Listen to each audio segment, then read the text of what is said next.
In today's video, I'm going to teach you how to change FPS in CapCut PC. If you want your mouse movements, scrolling and general screen activity to look much smoother instead of a little choppy, adjusting the frame rate is one of the quickest improvements you can make.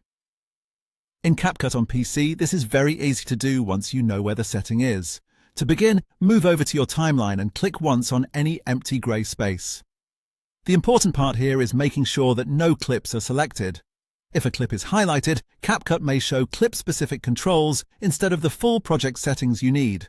So just click in a blank area of the timeline until everything is deselected. Once that's done, look to the top right Properties panel. In that area, you should see a blue button labeled Modify. Go ahead and click that to open your main project settings window. This is where CapCut lets you control overall settings for the project rather than settings for just one individual clip. When the settings box appears, look near the bottom for the option called Frame Rate.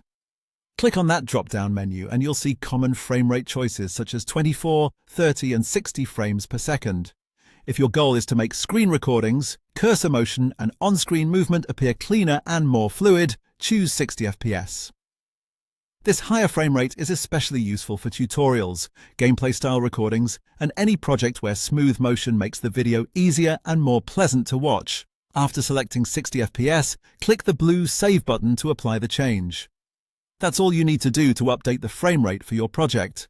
If you want to double-check that everything is set correctly before finishing, go to the top right corner of CapCut and click the large blue Export button.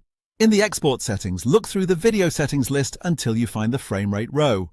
There, you'll be able to confirm that your project is locked to the frame rate you selected. This is a great final check before rendering, especially if you want to avoid exporting at the wrong setting by accident. And that's it.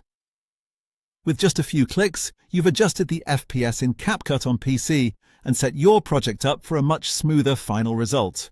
Your frame rate is now configured, your export settings are ready, and you're all set to render your video beautifully. Done.